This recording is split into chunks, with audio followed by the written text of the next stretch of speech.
Welcome to Cigar City Radio, episode number 17. I'm your host, Joe Coop Cooper, and making the magic happen, Mr. Doug Reamer. Dude, I can't believe I just dropped my... Dude. Dude, what? Dude. Dude, you wanted that. Dude. Well, you have a pretty good point. Dude. If you like Cigar City Radio, you can find us on iTunes or Stitcher. Subscribe to the show. You can follow us on Twitter, Facebook, or Instagram at Cigar City Radio. And you can email us if you have any dire questions at cigarcityradio@gmail.com. Our guests on this episode are trombone player Billy Cottage and trumpet player Johnny Christmas, members of the popular American ska punk band and the true stars of the 1998 movie Basketball, Real Big Fish. I think I'll have myself a beer. Yeah, definitely. This was one of the most fun interviews I think we've done because, this is a band that we've been listening to for ages. Since before I knew how to use my penis. You should probably bleep that, too. But yeah, we really listening to Real Big Fish instantly takes me back to late night parties, driving out to the beach and just hanging out with old friends. So to sit in the room with them and watch them sound check and just hang out with them for a little while was definitely something really cool. Mm-hmm. And I was happy to pseudo make fun of Kent during it. Yeah. Shout out to Kent Roberts for this one. Fair word of warning, we actually recorded this one in the green room at the Ritz where Real Big Fish was performing that night. And about halfway through the episode, the band Anti-Flag started sound checking right behind us. So you'll probably hear some of that in the interview. We'll try to clean it up as best as we can, but it's kind of loud. It will be very loud. I'm sorry. Yeah. But yeah, this is a fun one. So grab your fedora, button up your checkered shirt, and get your skanking shoes on. Because here it is, episode 17.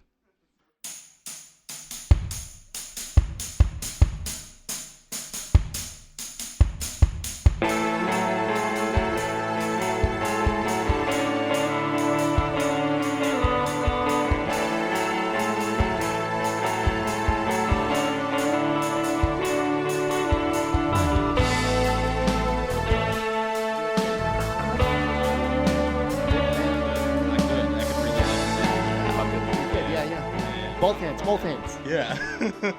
So, 20 years playing this album, and you're playing the album Turn the Radio Off in its entirety this tour? Is that right? It is, yeah. We are celebrating with a whole album show, which is not something that we've done before.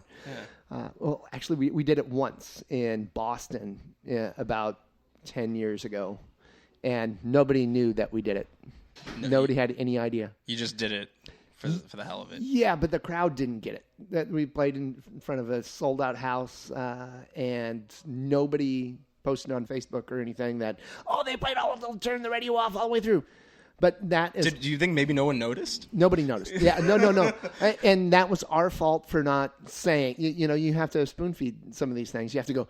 And you have to create hype around it. You have to go, we're playing Turn the Radio Off all the way through. It's not something that we do, and you got to get people excited. We can't expect them to all know all of the songs all the time. It's okay. Sure. But, that was the most popular record, so you'd think that would be the one they would know. You would think, yeah. Well, but everybody knows certain songs off it, and they may not know all of the songs off of that record.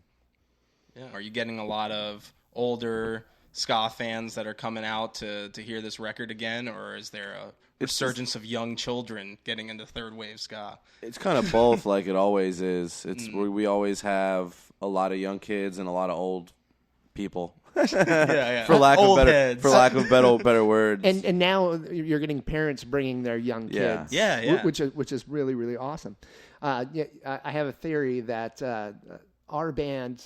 It definitely resonates with you at a certain time within your life, from the time that you turned into a teenager to the time that you graduate college. Sure. And it's when you really want to have fun. And then once you get outside into the real world and life hits you with all the problems and you go through divorce and all this stuff, you want to cut your arm off and listen to serious music and get really angry.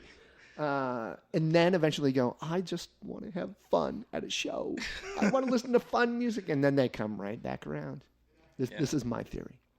It's a pretty good theory. No, that is a good theory. And I then they think bring it's- their kids. Yeah, I think that's pretty right on. I feel like everybody that I know listened to Real Big Fish in high school, you know, like in high school and college, and like they were the soundtrack to a lot of parties. You know, you guys. And they just think they don't like it anymore. Like the group of people who are maybe in their minds beyond Real Big Fish because that was my my high school goofiness. I mean, I feel like there's still a lot of things that happen where not only are our songs relevant, but you can go to a lot of shows, but they aren't quite like ours. You know what I mean? And I think a lot of people find that even if they think that they don't like our band anymore, then they come out to see a show that maybe they like our band still. Yeah, And they just kind of have like a thing.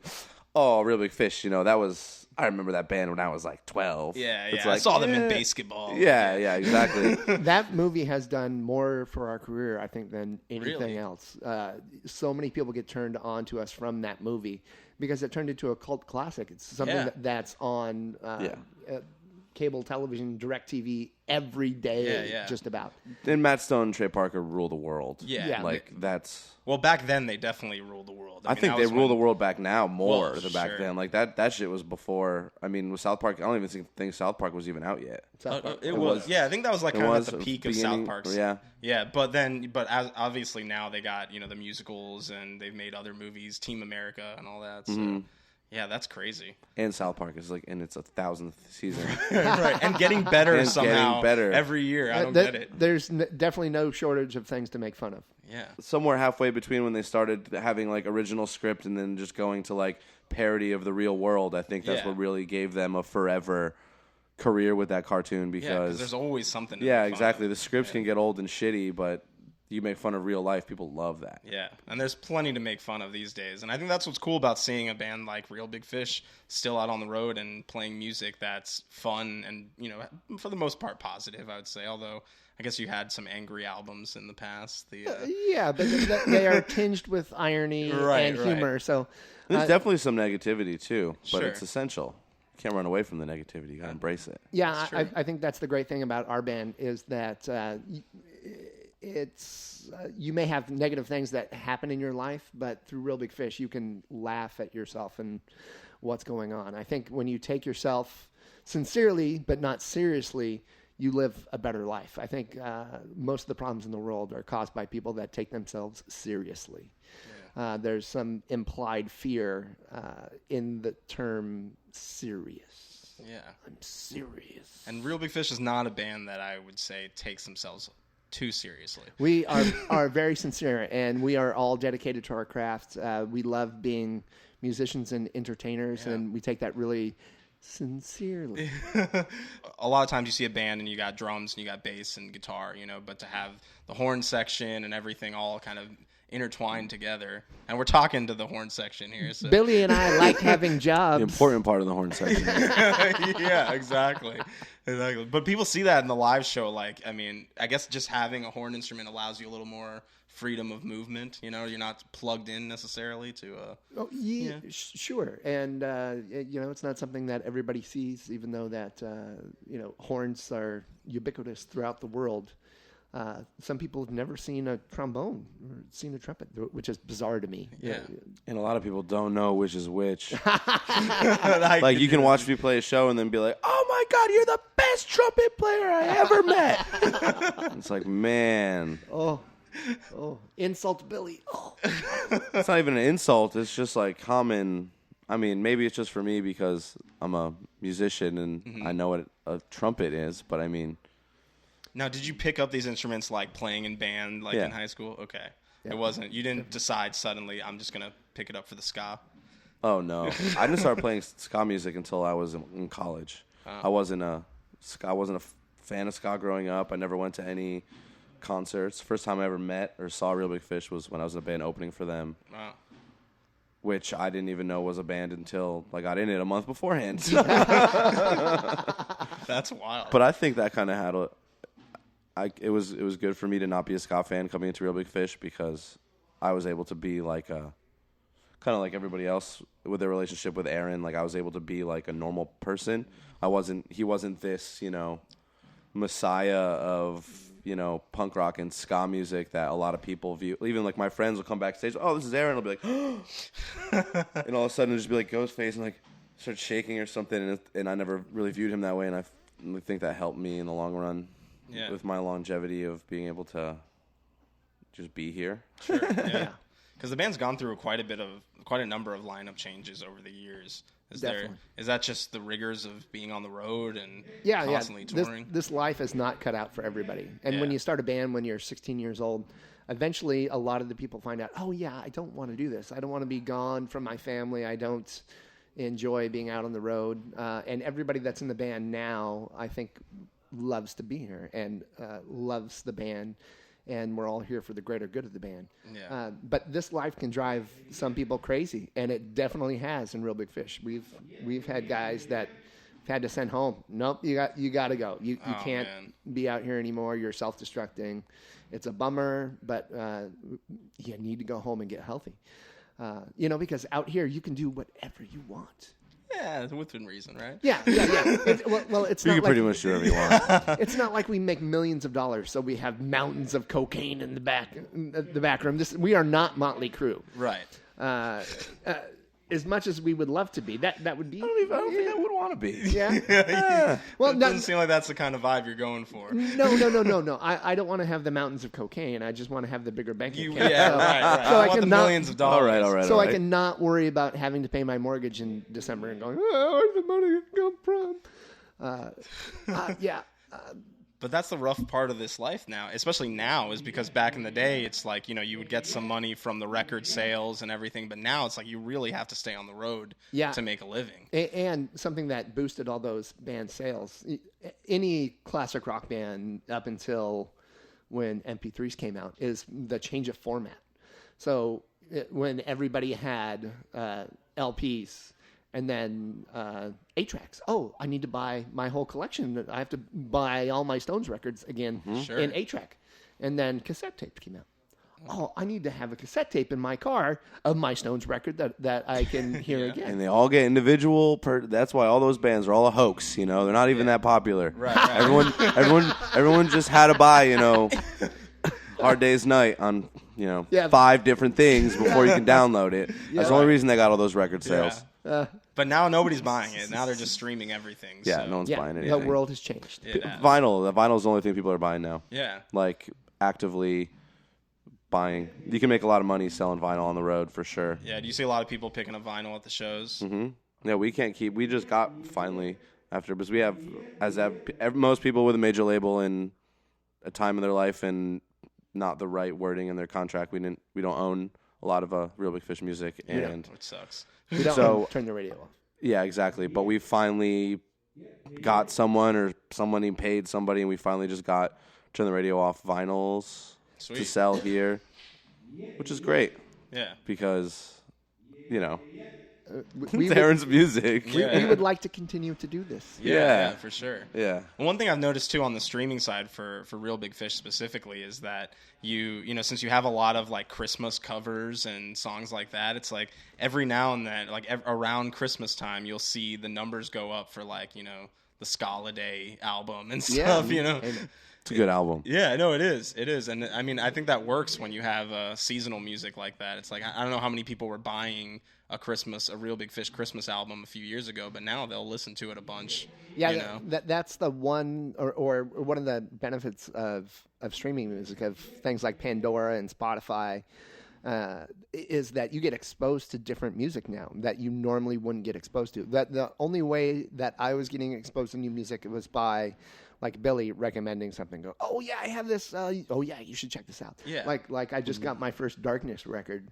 in like 2 weeks ago. Okay. And so I'm rocking out to that now. I went, oh yeah, I do like some of this. Now you're believing in a thing called love. Exactly. And so now with things like Pandora, okay, I have a Darkness station. Oh yeah. That's kind of the catch-22 about the whole thing is, so there's way less money involved, right? And no one's making, it's kind of, I don't say it like that. So Aaron, like our singer, his mind, our catalog's all done, right? He's all, whatever. But because nobody wants new music, because no one's buying new music. But in kind of my theory on 2017 music streaming is that if anything, more people are listening to your new music now more than ever. Maybe you're not seeing cash. Maybe you're not going to get your physical, you sold this many records, this amount of dollars. But if Real Big Fish has a new album out, every single person within a second could click the Real Big Fish album to have it streamed to anywhere they want and listen to it instantly, which is my advocacy for new music and why, bands should always be pushing new music, especially in a digital age, because it's not mostly about, that the actual payment coming for it or the actual, how many units you're going to sell, but it could. That's the brilliant thing about now is everybody can listen to it instantly. Like I can release a record right now, and anyone, anywhere can listen to it, and that's amazing. Yeah, and I mean, we manage bands, and what we've found too is that the bands that, like, as the listeners increase on Spotify and Apple Music, we see more people attending the shows, more people buying the merch, and more people just like physically becoming fans of the band. But it's because they've just been streaming this song or 2 songs or whatever on their playlist every single day. And And that's also another reason that you don't have to release a full album. You can release an EP or just a song. Sure. Yeah, let's listen. Jake's got an EP coming out right now. The world, 5 songs. The world has changed, and it's you either adapt or you die. And I would love to record new music, and part of it is because we're artists, and what we do is create some type of art, and that's an important thing to not let the experience stagnate. For all of us. So we have some new stuff to work on, new stuff to play, and just to create new stuff for the fans, because I know they'd like to hear it. And I think what changes too is the way the music is put together. Like, I'm sure when Turn the Radio came off, it probably had a budget of, I don't know, like $150K, something like that, in marketing and it was probably promotion. something nice like that. I think they spent over $250,000 on that record. Which is hilarious.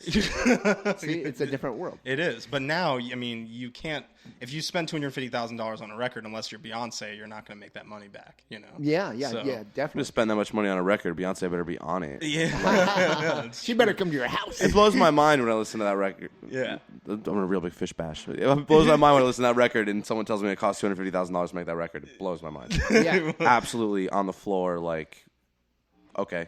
Yeah. yeah. Where? Where? Marketing, man, Oh, I guess that's a good point. I never thought about. I always think when I hear $250,000 to make the record, like to make the record. Yeah, like they had like, to pay and rent the studio This time. is this is the studio. We're gonna go record this record. Here's $250K. Yeah. Well, I'm sure But you're right, I'm no, sure there's the probably a studio lot of was other probably good costs. expensive too. Yeah, back the then, studio and the producer and everybody was there, and it took a really Management. long time Yeah. to record because the guys were really young, Yep. and so it just winds up stretching out longer and longer and longer because it's hard to get performances out of it that you can be proud of.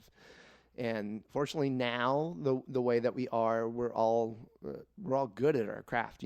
That's the thing about aging, is that if you do it right, you're getting better as you get older. And I would like to think that I'm the best trumpet player that I've ever been now that I'm 41, not when I was 18 years old. And I think that's definitely right. So you can record a lot faster, and the technology is different. And man, it's crazy. And you weren't in the band then. And so, I wasn't in the band so the then, trumpet yeah. solos don't sound like Johnny Christmas. How did you get the name Johnny Christmas? So when I came into the band in 2004, the band almost broke up. Because you came into the band? Because it was all my You fault. did it? It was right after Cheer Up, and Aaron thought that record was going to flop, and he thought that there was so much tension within the band with everybody not getting along, and recording that record, he thought that Real Big Fish wasn't going to continue, so he started another band called the Forces of Evil. To record these ska songs that he wanted to record, which everybody didn't want to do on Cheer Up, because they made a more pop record on Cheer Up. And so Tyler Jones, the trumpet player before me, even before Tyler Jones, Tavis, Tavis and Aaron got into a fight, and Aaron smacked Tavis in the face, and he's like, okay, I'm done. And there's a much longer story to it than that. But, it's going back to the not everybody's suited for this life. Tavis didn't want to be out here anymore. He was self-destructing. And then Tyler Jones came out, and he lasted for about a year and a half before he did the same thing, started self-destructing, and was no longer happy and was no longer livable on the bus. He was going around and pushing everybody's buttons and being on all the time. And you can't do that and live with people. Well, when there's 5 guys, 6 guys on a bus, 9 usually. 9. Yeah, oh yeah. 6 band, 3 crew. Yeah, right. Man. Yeah, you can't live like that. You can't always be on 10. You need to give people some space. Yeah, you can't be at 11. And so I came in after Tyler Jones, and this has always been what I wanted to do. I wanted to travel the world, play great music, and play trumpet. How lucky it is for me to get to play trumpet for a living. So when I came in, my personality is usually pretty good, and so it was a little bit of a breath of fresh air for everybody. And so they started to referring like me being around was like Christmas. And so then they started calling me Johnny Christmas. Oh, so it's just because you're such a sweet guy. Yeah, sweet, yes. Tinged with anger. I'll literally never see him angry. Even if he is angry, it's hard to tell. Yeah, he could be angry now. I don't know. Don't make me angry. You wouldn't like me when I'm angry. I'm just happy that I get to be in the band with him. Sure. Now, No offense to the other guys. But Billy, how come you don't have a cool nickname? I mean, we got Johnny Christmas, we got Saxel Rose. No, it's a good point. Fair point. Why doesn't the whole band have nicknames? I feel like as a creator of nicknames, I've created a fair amount of nicknames in my life, mostly just by calling people names that aren't them. Right. Utes. Yeah. Utes. Yeah. Hey, Ed's girlfriend's calling Derek Harvey now, so. Harvey Wallbanger? I don't know. Nobody's ever given me one.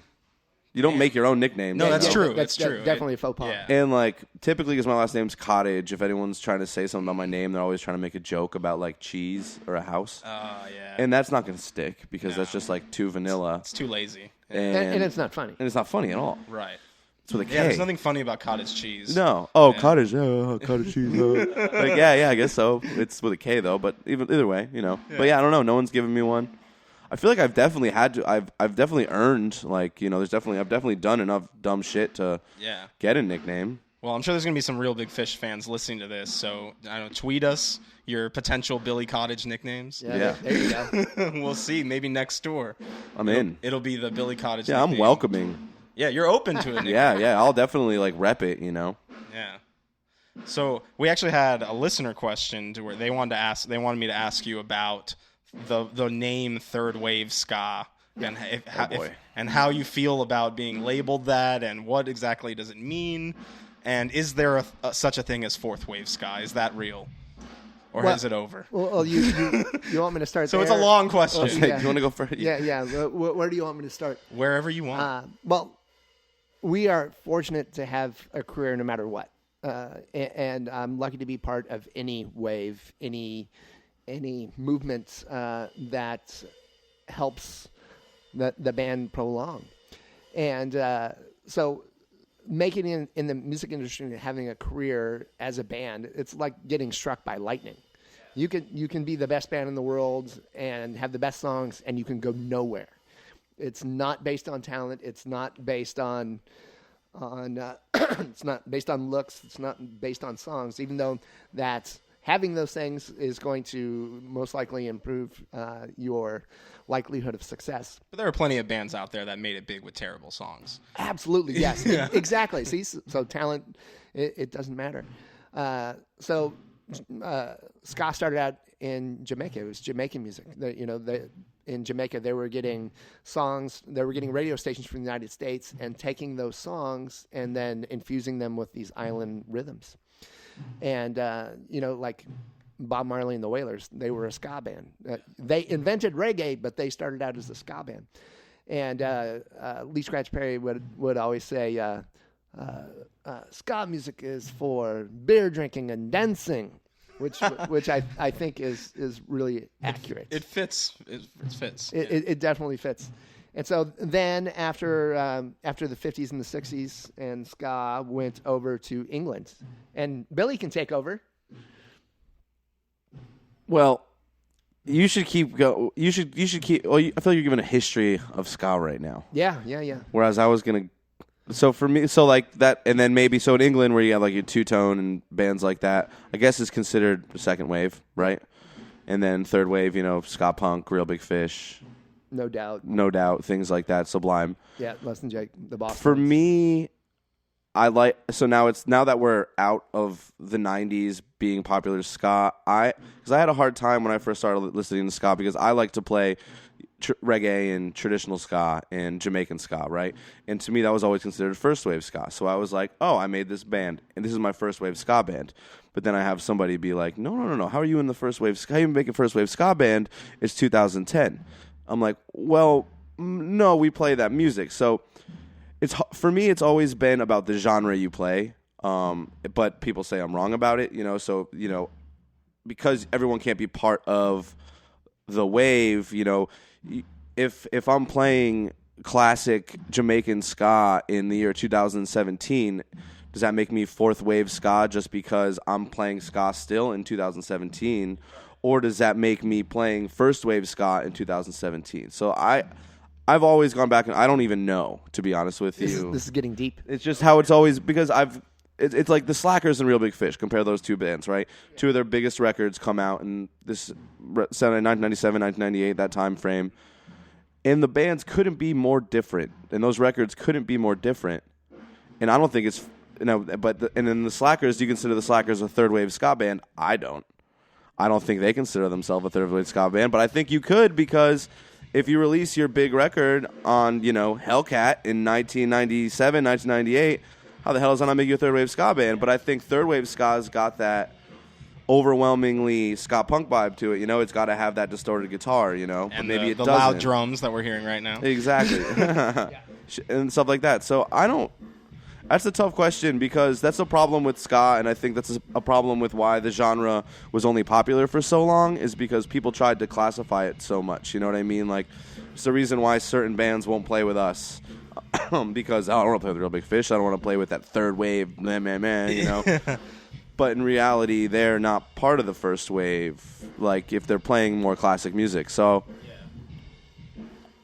really, is it like maybe just the naming convention is the problem? Like, yeah. If they would have called it, British ska versus, or Well, that's the thing. People talk about the Interrupters now, and they're like, "Are the Interrupters the fourth wave of ska?" It's like, well, first of all, no one ever stopped playing ska. I mean, some bands fell off the earth, but it's not like ska died and now it's coming back. It's like, it's not a resurgence. Bands never stop playing. Yeah. Second of all, they're playing two-tone music. Every single one of their songs, not every single one, but 87% of their songs, they're playing a two-tone, specials beat every time. So is it a fourth wave of ska? I don't think so. I mean, I think they're just playing ska music in 2017. It sounds just like it sounded like in England in 1980. Yeah. How are you going to say it's a fourth wave of ska? They don't have a hit on the radio. Ska's just as mediocrely popular as it has been for the past 15 years. Yeah, it's always just mildly popular. Yeah, like 1,000 to 1,500 people are coming to your shows every night, or our shows. I don't know, but you know what I mean? It's the same with this, that's the thing about the fourth wave bands is I don't like Streetlight Manifesto. To me, I always considered a fourth wave of ska because it, like I said earlier, the first wave was like the Jamaican, the second wave was the two-tone, the third wave was the ska punk. Streetlight to me isn't like anybody else, right? They're not like Real Big Fish. It's its own genre. Yeah, they bring a little more jazz and stuff. I don't know if I'd call it jazz, but it's more like hell-raising, anarchist, like lots of wild horn parts and shit. Okay, yeah. But so for them to not be fourth wave and the Interrupters to be fourth wave, when I thought Streetlight was doing something like extremely original, where the Interrupters, even though they're one of my favorite bands on the planet, they're not rewriting the wheel. You know what I mean? It's cutting the wheel. Yeah. It's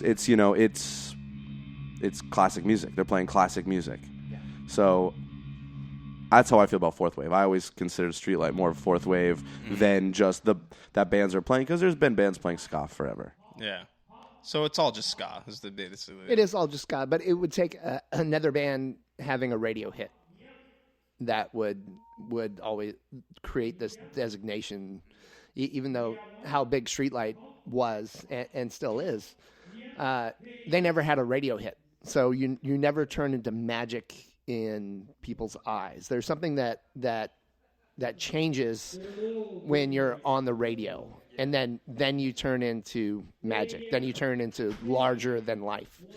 And it's going to take a band like the Interrupters, maybe the one to do it, to have a radio hit. And then everybody goes, oh, and then everybody's riding on that same thing. Well, because then you get the record labels that are like, oh, this is what people like. Yeah, Let's get exactly. more of that. It creates its own scene that way.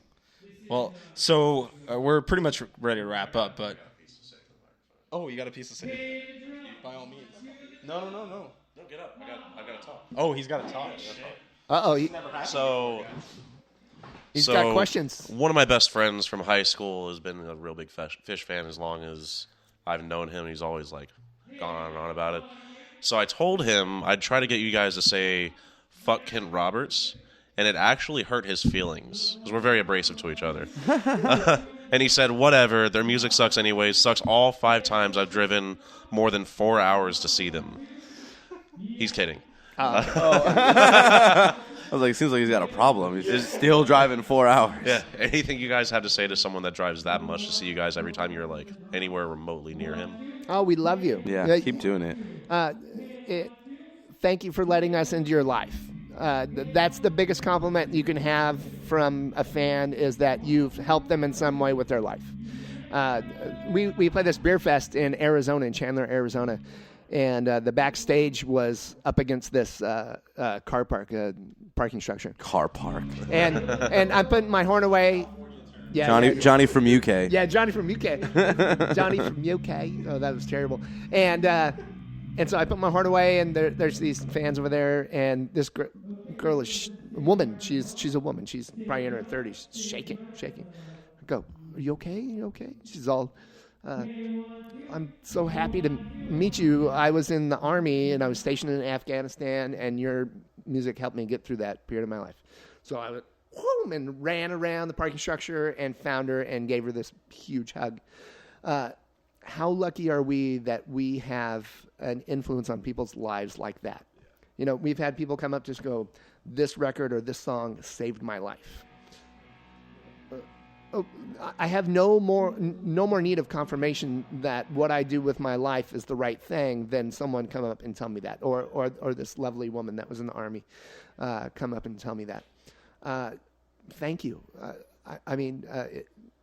This is really, really special, and we definitely don't take it for granted. Cool. I appreciate that, guys. Just had to throw that in there. Yeah. Wow, Jason, getting on the mic. He's got the voice. Yeah, he just does. wanted to have that resonant voice. Hear his voice, yeah. So, final question, final thing. What's next for Real Big Fish?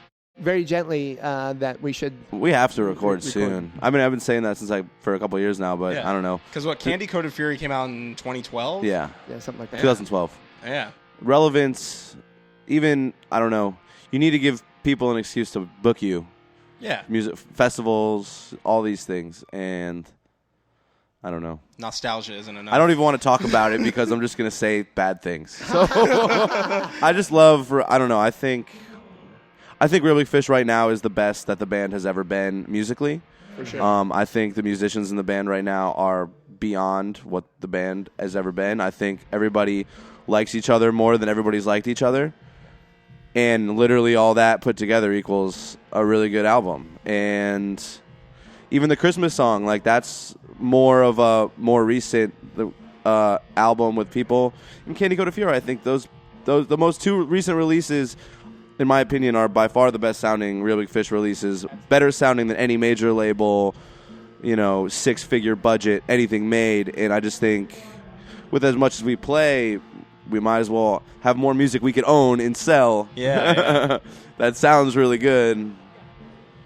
So, I don't know. Hopefully. It's going to have to happen because at some point people are just going to be like, well, we're not going to book you. I think. I don't know. People, as long as there's a demand, Yeah. people will be there. So If we didn't play so much, I'm sorry to cut you off, but if we didn't play so much, I think I'm bitter because we play so much besides this tour, we play so much Candy Coated Fury, which is our most recent album. We play half that fucking album usually at our shows, and then Aaron will still be like, "Yeah, nobody wants to hear new music." It's like we're playing it every night, and everyone's singing to it, and we're playing it because it's working, and we're playing it because everyone's singing it.